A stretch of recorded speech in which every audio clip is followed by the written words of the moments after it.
Bienvenidos a De Usuarios a Defensores, una serie alineada con la investigación regional que muestra cómo convertir a las personas en defensores activos. Aquí se comparte lo que sí funciona en awareness, phishing y cultura. Conducido por Juan Carlos París. Adelante. Bueno, sean todos bienvenidos de Usuarios a Defensores, el podcast que busca transformar la forma en que entendemos la ciberseguridad en nuestra región. Porque hoy vivimos en un entorno digital en que las amenazas están presentes todos los días. Y aunque contamos con tecnologías avanzadas, lo cierto es que la mayoría de los incidentes comienzan por un error humano. Este podcast nace con el apoyo del ACNIC y nuestro objetivo está claro: mostrar que los usuarios pueden dejar de ser ese eslabón débil y convertirse en defensores activos frente a las amenazas. Hoy me acompaña un amigo, un verdadero referente en el tema de ciberseguridad. No solamente por su mente crítica, yo siempre de verdad le digo a mi invitado, ya él se va a presentar, que tenemos unos debates interesantísimos, sobre todo porque hacemos preguntas incómodas, las preguntas que nadie se atreve a decir. Creo que mi amigo Andrés Almanza va a poder desarrollar todas estas ideas que tenemos el día de hoy para hablar de cómo convertimos a nuestros usuarios en verdaderos defensores. Así que sin más preámbulos, pues Andrés, muchísimas gracias por estar aquí. Quiero que por favor te presentes, que la gente te conozca. ¿Quién es Andrés y por qué Andrés está sentado aquí el día de hoy en este podcast? Bueno, primero, Juan Carlos, buenas tardes. Qué valiente tú que te tomas la batuta de invitarme, digamos que a este programa. Y digo valiente, pues, porque así como lo dices, procuro tener una posición crítica y eso, digamos que es lo que me caracteriza. Y para la audiencia, como lo decía, mi nombre, Andrés Almanza, un profesional más de la seguridad que está en el mercado hace unos años, aunque no lo parezca, sí, puede ser que te estoy hablando de unos 25 casi, Wow. desde el año 2000 que estoy metido en este cuento. Hay bastante tiempo recorrido y pues lo fundamental que habrá que decir sobre mí es curioso, atento con estos temas, con la idea de ver la ciberseguridad, y me gusta mucho tu introducción, un poco más allá de la era de la tecnología, porque esto ya se volvió un desafío, o debemos entenderlo como un desafío sociotécnico, y en eso quiere decir que las personas están extremadamente involucradas. Entonces, en eso andamos y en eso creemos y con eso trabajamos. Andrés, ya la ciberseguridad dejó de ser un tema tecnológico y hemos tenido cualquier cantidad de conversaciones, charlas, conversatorios, chats, posts en LinkedIn hablando de este tema. Y antes de pasar a la pregunta, quiero poner algo en contexto. El usuario ha sido señalado por años como ese eslabón débil en la cadena de la ciberseguridad. Y la realidad es que realmente puede convertirse en un actor clave en la defensa. Por supuesto, para lograrlo, tú sabes que yo siempre hablo de esas 3 C: la conciencia, el compromiso y la cultura. Y justamente de eso es lo que queremos hablar hoy contigo. Entonces vamos a comenzar con nuestra estructura, nuestro podcast, donde vamos a hacer primero 5 preguntas. Estas 5 preguntas se las hacemos a todos nuestros invitados porque nos gusta entender cuál es la perspectiva de cada uno de ellos con la misma pregunta. Entonces vamos a comenzar, mi querido Andrés. Y la primera pregunta que tengo para ti es: ¿por qué consideras que los usuarios siguen siendo el punto de entrada más explotado por los atacantes? Para mí eso es sencillo ahora. ¿Por qué? Es que es sencillo porque el adversario entendió algo muy particular en los juegos de guerra. Y es, tú, como en cualquier guerra del mundo, física, cinética y digital, las electrónicas como las que tenemos hoy, el adversario no se estrella contra los seguros. ¿Sí? El adversario no se choca contra los seguros. Y los seguros, que son los firewalls, todas esas cosas que compramos. Entonces el adversario encontró que el factor, fenómeno más importante son las personas. No porque sean débiles, no, simplemente porque son un mundo y están gobernados por emociones, por problemas, por situaciones distintas. El adversario al final del día ha entendido que lo único que tiene que hacer es enviar un mensaje que excite, elicite o como quiera que lo llame, una emoción que produzca, por eso se llama emoción, motion, de movimiento, o sea, la acción que el adversario sabe con naturalidad es que un mensaje que afecte una emoción, cualquiera que ésta sea, lo va a llevar a una acción. Y contra eso no hay máquina que aguante. Eso lo Ese es el sabe el trigger, adversario. ese es el trigger, correcto. Exactamente. Entonces eso lo sabe el adversario y lo tiene muy claro. ¿Sí? No por nada vemos que el phishing sigue siendo el número uno. Técnica más usada y más efectiva sigue siendo phishing. Y no pasa de ser Totalmente. un mensaje simple de correo electrónico, pero tiene una carga emocional muy alta que hace que las personas incurran en todo lo que sucede. Eso más su día a día, pues son bombas de tiempo. Muy buena respuesta, muy buena respuesta. Segunda pregunta. Desde tu experiencia, ¿qué barreras enfrentan las organizaciones para empoderar a los usuarios como verdaderos defensores? ¿Cuáles son esas barreras? Yo creo que aquí el desafío pasa porque las organizaciones no entienden, no todas, pero la mayoría no están entendiendo el desafío y han asumido que esto lo resolvemos con más y más y más y más tecnología, ¿sí? Y que puede partir inclusive de las propias áreas tecnológicas o de seguridad, que han venido diciendo, no, es que necesitamos más pruebas de phishing, más anti-phishing, más, sin tener en cuenta el que tengo allá atrás, a la persona a la que yo necesito comprometer y empoderarla de que se haga parte, que sea ese defensor que estamos buscando. ¿Ya? Correcto. También el problema podría estar ahí que las empresas entienden este desafío de una manera distinta o no se han acercado, no O han no hecho lo una entienden, o aproximación simplemente no o, lo entienden. o no lo entienden. Exacto. Y eso impide que esa persona esté más empoderada. Porque empoderar no significa asignarle más carga, sino es que entienda mejor el desafío en el que estamos enfrentados todos y que no son pedazos de la cadena y que este es uno y usted es usted y sí, usted es el contador, pero ahora tiene una carga adicional que es pararle bola a su correo electrónico y dice, oiga, yo estoy aquí pendiente de la nómina, ¿cómo me va a poner ahora mi... Sí, para eso están los de Claro, tecnología, claro, porque no hemos claro. entendido bien el problema. Muy bueno, muy bueno. Bueno, vamos a la pregunta número 3 y es, ¿qué papel juega la formación? Y aquí hay una palabra clave en esta pregunta. ¿Qué papel juega la formación continua? ¿Y cómo puede marcar la diferencia en la ciberseguridad de una organización? Pues definitivamente la palabra sí estoy de acuerdo contigo, continua. Que la formación. ¿Nosotros de dónde venimos? Con 20 años de experiencia, yo digamos que puedo decirte cómo comenzamos. ¿Cómo comenzamos? Hacíamos una capacitación. Después se nos ocurrió meterlo en el programa de ingreso a los empleados, entonces se hacía Claro, teóricamente continuo con sí. cada Era persona que entraba. Sí, obligatorio además. pero si entraba cada mes y si no entraba, entonces pues no había continuidad. Y ahora se empieza a hablar de esa cosa de hay que reforzar el mensaje, no porque porque las personas sean o no. Simplemente mensaje hay que reforzarlo. ¿Por qué? Porque vuelvo al punto anterior. No es una responsabilidad ni función primaria de un contador saber de ciberseguridad. Debe estar enterado, claro.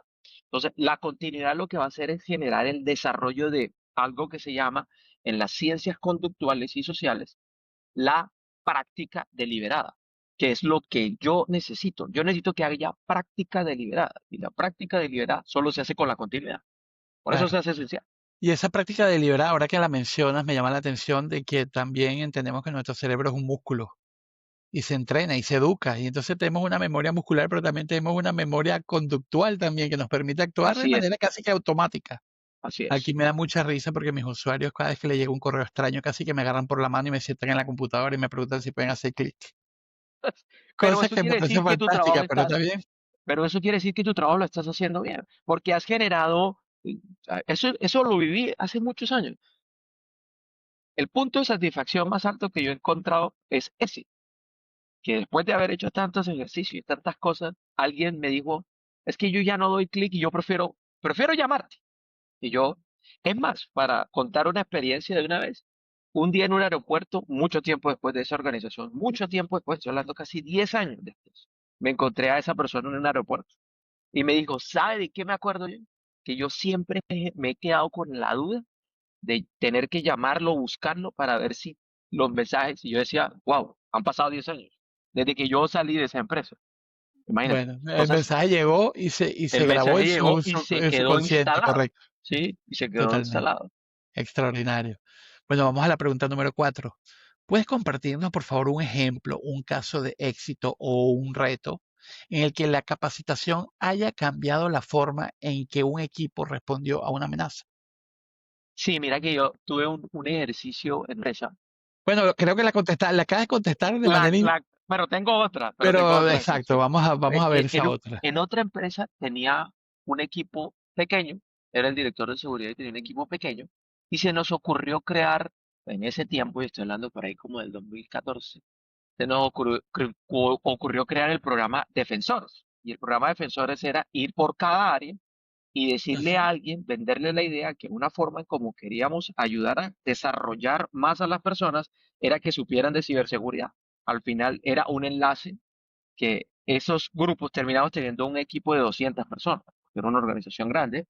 Entonces, esos defensores lo que eran unos transmisores de toda la información que nosotros teníamos. Que, por ejemplo, si incumplían una política, yo me conectaba con uno de esos defensores ya nombrados, hablábamos del caso de una persona y después teníamos una cosa que se llamaban los cafés compartidos. Los viernes, a esas infracciones de política, yo los invitaba a tomarse un café con el defensor, ¿sí? Y nos Qué sentábamos bueno, los ¿eh? Qué tres y bueno, ¿eh? hablábamos, ¿sí? Y no era ni regaño ni nada, sino, mira, pasó esto, esta es la situación, tenemos esto, cuéntame un café en la tarde de un viernes 4 de la tarde. Sí, sí, de lo Entonces, más natural, informal y y que la gente lo así viera nos como met- una actividad, no como un trabajo más o algo más. y así alimentábamos a un defensor que empezaba a hacerlo, ya después lo delegábamos cuando cosas la podía hacer el defensor. Entonces, claramente eso ayudaba mucho y permeaba mucho en la cultura de la organización y fue, la verdad, fue un éxito, tanto que era una entidad pública y hasta terminó nominado ese programa en un Wow, qué premio bien. entre las entidades públicas, porque daba éxito el tema a la gente además que le gustaba ir el viernes a tomarse un café. ¿Sí? Qué bien, qué bien. Entonces, Y ahora que nombras eso, fíjate, mencionaste cultura. ujú. Entendemos que el problema está ahí y existe. El compromiso, decimos actuar cuando ocurra, y el tema de la cultura que se genera es de esas otras dos. Al final, ya la ciberseguridad debe formar parte de la cultura de todos nosotros, inclusive a nivel personal, en nuestras casas. Y aquí llegamos a la última pregunta, la número 5, y es, ¿qué buenas prácticas destacarías como modelo para que otras organizaciones en Latinoamérica puedan adoptar estos temas de concientización y de preparar a los usuarios y convertirlos en defensores? Yo creo que hoy, viendo la realidad de hoy y leyendo, la verdad es que yo me la paso leyendo este tema relativamente mucho, ¿sí? Yo siento que una práctica moderna que tenemos que empezar a entender podría estar centrada en hacer el entrenamiento y educación y sensibilización un poco más personal.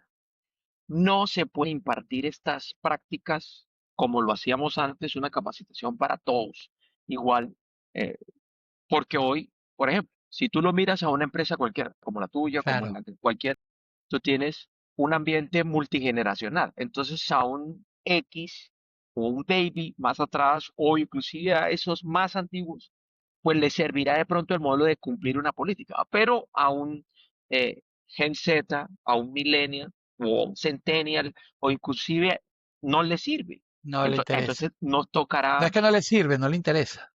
no, digamos, ya no le sirve porque no es útil el mensaje, la carga del mensaje no es útil, ¿sí? Entonces esa debe ser una buena práctica que sumaría, para poner dos, es hay que incluir en las áreas de seguridad o bien un contacto muy fortalecido con la área de talento humano, o si una organización grande se puede dar ese lujo, traer psicólogos expertos a las áreas de seguridad. Hoy por eso, no por nada, nació la ciberpsicología, como precisamente, y ahorita estaba viendo una cosa que me pareció muy novedosa y es, aunque ya lleva 2 años, la ciberantropología, porque me gustó una frase que escuché muy bacana y dice, el firewall no está en la capa humana, el firewall realmente está en la capa de la cultura. Y yo entonces, el antropólogo, hablando de la cultura, pero no solo organizacional, sino como concepto antropológico, él decía, no tenemos que entender mejor las culturas para que estos temas puedan tener permeabilidad, porque lo que sucede en Europa,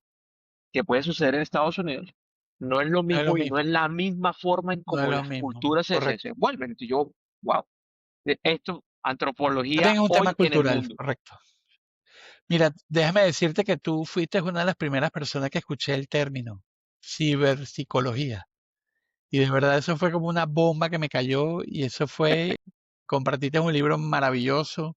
Me puse a investigar, empecé a investigar formaciones. Lamentablemente en este momento todas esas formaciones están limitadas solamente a personal que haya tenido una formación previa en psicología, en en psiquiatría, psicología. etcétera, etcétera. O sea, obviamente tiene sentido que debes tener por lo menos una base para poder Claro, ah, entender lo que se va a hablar ahí y bueno, eso me ha inclusive invitado a seguir estudiando y seguir conociendo, pero bueno, no sé si llegue el afán a querer tener una carrera de 5 años de psicología para poder hacer el estamos en de la misma ciberpsicología, discusión, estamos en la pero misma discusión, todo bien. interesantísimo, interesantísimo. Y a ver, si bien vemos el tema de ingeniería social, es el arte, el engaño más viejo de la humanidad. Yo inclusive hago una referencia con la Biblia que me encanta, que el primer ingeniero social fue el diablo cuando engañó a Eva y a Adán diciéndoles que iban a ser como Dios y que comieron de la manzana. Y eso es el mejor ejemplo de ingeniería social y fue el primero pues documentado en la historia del hombre. Así que por ese lado interesantísimo. Bueno, hemos llegado al final de las 5 preguntas. Y ahora quiero que comencemos un debate libre tú y yo, porque a mí me gustaría abrir este espacio para reflexionar. Tú eres una persona muy crítica. Me gusta la forma como tú identificas los problemas, cómo los ves desde otra perspectiva, cómo piensas fuera de la caja. Y por eso yo no pude pensar en una persona mejor que tú para estar en este podcast. Entonces quiero primero reflexionar un poco sobre el futuro de la formación en ciberseguridad en Latinoamérica. Nombraste algo importantísimo y algo que estamos viendo, y lo comenté en el podcast anterior, que es el tema de la hiperpersonalización. Porque aquí lamentablemente los atacantes nos llevan una ventaja. Y Andrés, tú sabes que yo siempre soy de los que dicen que esta es una batalla que no podemos ganar. La gente Sí, sí. siempre me reclama eso, me dice que sí la podemos ganar, que sí podemos, yo le digo que no. Lo máximo que podemos lograr es un honroso empate, pero por una sencilla razón, y tú bien lo sabes, los adversarios nos llevan la ventaja, la alevosía. Nosotros tenemos que hacerlo bien siempre, ellos tienen que hacerlo bien una sola vez. Entonces, en ese sentido, ¿qué reflexiones nos compartes con respecto a lo que es el futuro de la formación en ciberseguridad en Latinoamérica? Bueno, yo lo que pienso ahí es, digamos que si uno piensa en el futuro y hacer proyección 3, 5, 10 años, hay varias cosas que creo que uno tendría que pensar. Uno, el rol del profesional de seguridad en este tema. O- He sido muy crítico diciendo lo siguiente. Si una persona de una empresa se equivoca, ¿de quién es la responsabilidad?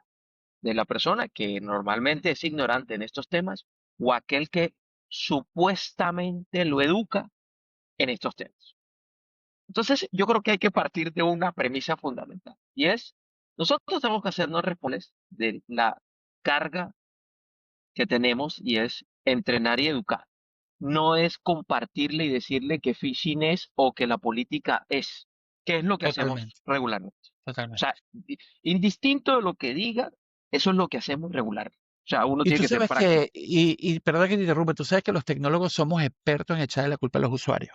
Por eso mismo, porque Expertos. De hacemos hecho, una tenemos delegación de eso. frases peyorativas como el capa 8, el problema existe entre el cabo y la silla, los usuarios no son gente, cosas horrorosas. Además, yo no soy partidario de eso, pero yo debo confesar que en algún momento las usé. No, todos lo Entonces, hemos usado. entonces, Inclusive, yo también eso defiendo que la tú misma dices, tesis. si el usuario, el mal llamado usuario, a mí no me gusta la palabra usuario porque el usuario es un identificador en el sistema. El colaborador, la persona, el ser humano, pone del 1 al 8 en el sistema una contraseña soft, que puede ser fácil, posiblemente atacada. Entonces la pregunta que yo te hago a ti y respondiendo a lo que tú mismo me dices es, ¿de quién es la culpa? ¿Del usuario que no se le entrenó, no se le enseñó o del que programó el sistema que permitiera que pusiera del 1 al 8? Y no solo del que programó el sistema, o sea, seamos un poco más ácidos. La responsabilidad es del director de seguridad que no se ha tomado y no se ha puesto los pantalones para decir, es que esa persona a mí me tiene que interesar, sea quien sea. No, es que yo no tengo tiempo, que las amenazas, que esto es muy complicado. Sí, todo eso te lo voy a honroso, tienes toda la razón, pero ese es tu trabajo, ese es el trabajo. Si no, entonces, ¿para qué trabajamos en seguridad? No, que entonces automaticemos. ¿Qué vas a automatizar? Tienes que personalizar y estamos hiperpersonal. Este es el trabajo. Esto es para lo que nosotros estamos llamados. Es que a nosotros nos educaron en seguridad. Yo siempre le digo a mis estudiantes lo mismo. ¿Cuál es la mejor relación que tiene un ingeniero con un computador? Un dispositivo. No cuestiona, no critica. Siempre está atento. No te dice nada. Y cuando tú vas al plano de las personas y se comportan totalmente distintos, claramente tú estás en tu zona incómoda, porque tú durante 5 años, 7 años, 10 años has estudiado y has tenido una relación divina en donde no te han cuestionado, donde no, y todo lo que dices lo puedes configurar, mientras que con las personas no funciona igual y uno quiere darle el mismo trato, entonces no Fíjate qué funciona. interesante ahora que mencionas eso y te invito a escuchar nuestro capítulo anterior con Mauro Graciosi de SmartFence. Fue nuestro primer No, episodio. De hecho, la pregunta que te tengo es de él, tu pregunta sorpresa. Y él decía algo interesantísimo, los invito a todos por favor que busquen el primer capítulo, que él hablaba de que normalmente las personas que están en tecnología es porque no, a ver, nos vamos a generalizar, pero normalmente la gente que está en tecnología es porque no se siente cómoda con las personas. Y es lo que tú acabas de decir. Busca las computadoras que no cuestiona, que no pregunta, que no hace nada, porque son ingenieros, son gente más cuadrada y obviamente eso hace que afecte las mal llamadas destrezas blandas. Yo no sé por qué las llaman blandas. Menos que son blandas, pero no las puedes tocar. Y entonces tienes personas que son muy capaces técnicamente, pero no saben escribir un informe, no saben comunicar, no saben hablarle a un usuario, a un colaborador para decirle que haya un problema con el sistema o no saben inclusive cómo dar una capacitación. No son empáticos con las personas. así Entonces, es. tecnólogos tenemos también la mala costumbre de pensar que todos son tecnólogos y eso no Exactamente. es así. Y tú Así eres un es. gran defensor de eso porque yo te he escuchado. Sí, exactamente. Entonces, uno de tecnología piensa que, yo le decía a alguien alguna vez, obviamente en una discusión técnica, yo le decía, ¿por qué asumes que el otro tiene que saber? Es que eso es sentido común. ¿Cuál? ¿El tuyo o el de él? ¿Es sentido común por qué? ¿Porque es el tuyo o porque es el de él? ¿Sí? Sí, porque el sentido común es individual, Muy no buena es reflexión. colectivo. El Me dejaste sentido común, pensando eso. ¿sí? Sentido común no es colectivo. El Que sentido además es el común es menos, individual. y es el menos común de los sentidos. Y es el menos común de los sentidos, ¿sí? Porque está basado en la interpretación de mi cerebro, no en la interpretación colectiva de nuestro cerebro. Eso ya es un patrón distinto en cultura, pero en el mío, ¿no? Entonces Andrés, es pero mi sentido común. si estamos alineados en algo. Y es que definitivamente todo lo que tiene que ver con capacitación nunca puede ser desestimada, porque siempre deja algo, por más mala que No, sea. exacto. O sea, no, no. Y en eso no hay duda. O sea, yo lo dije anterior y lo voy a mantener. El entrenamiento. Yo no, yo sí creo que lo que sí tenemos que afinar, Juan Carlos, Ujú. es que no se puede llamar capacitación. Debemos ya ponerle unos nombres un poco más profesionales como entrenamiento, Me gusta. formación, porque eso le da un poco más de sentido y objetivo. Acuérdate lo que yo siempre he defendido. Esto no es para transmitir información, esto es para transformar comportamientos. Me Entonces, gusta una esa frase. Tomen nota, mera, por favor.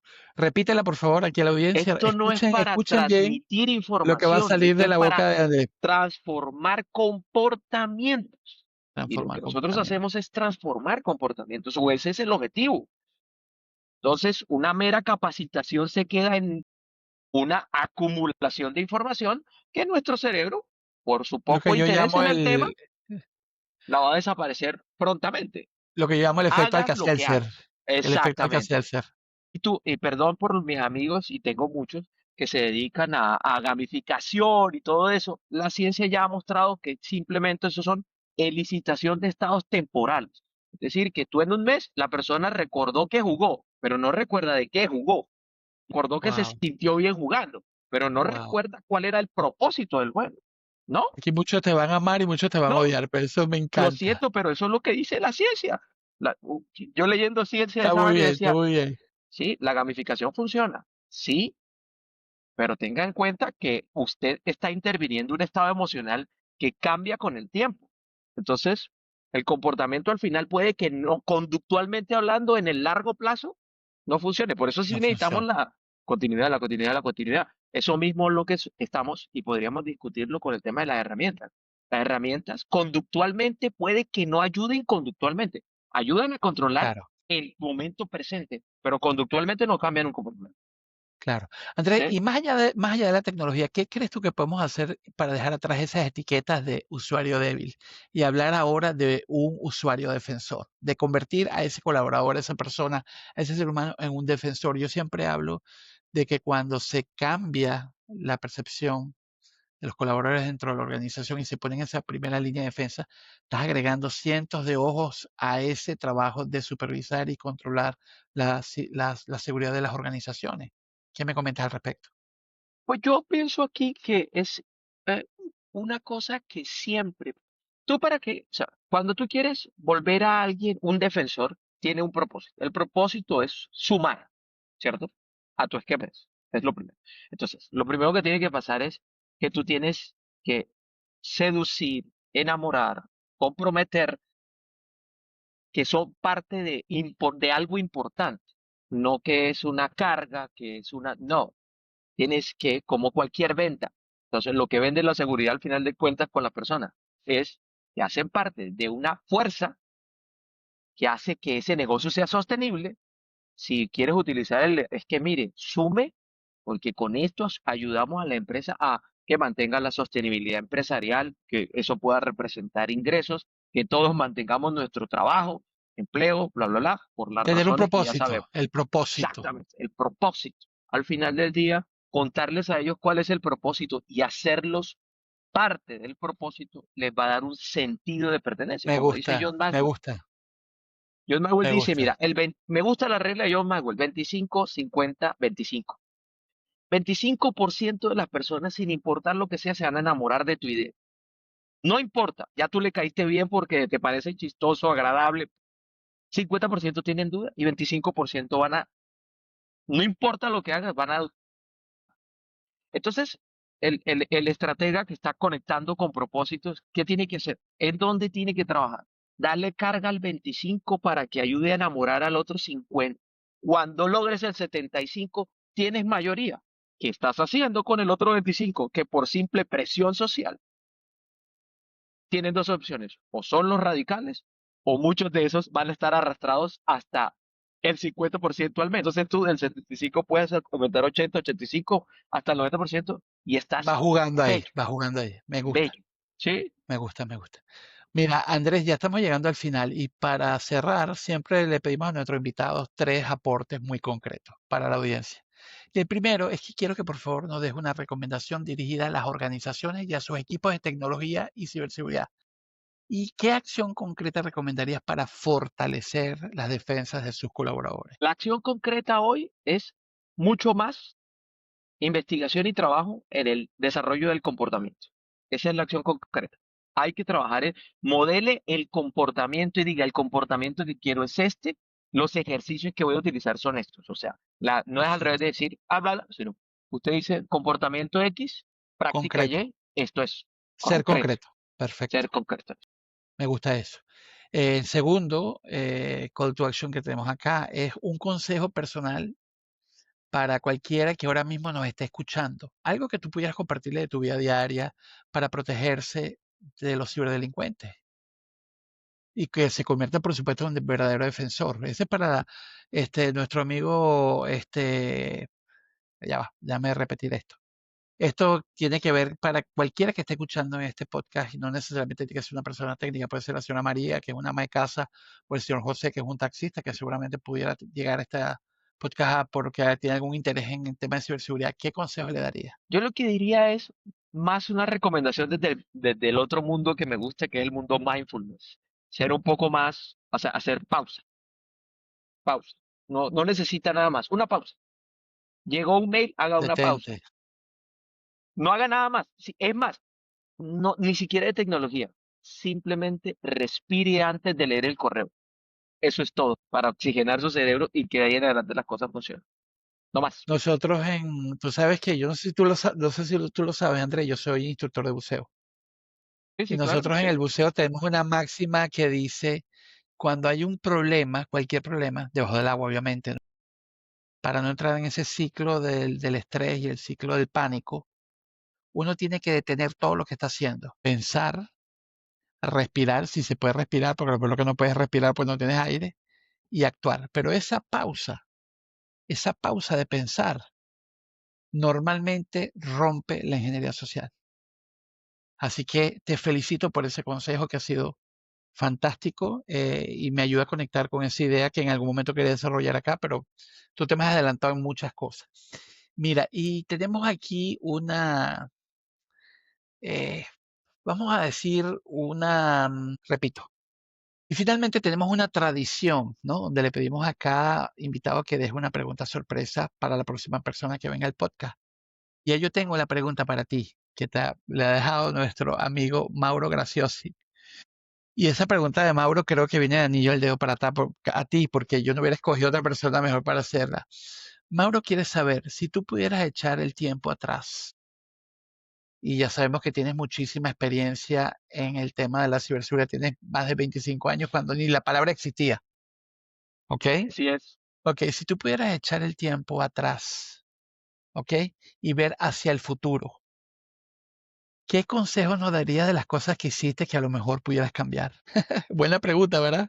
Sí, es muy buena pregunta.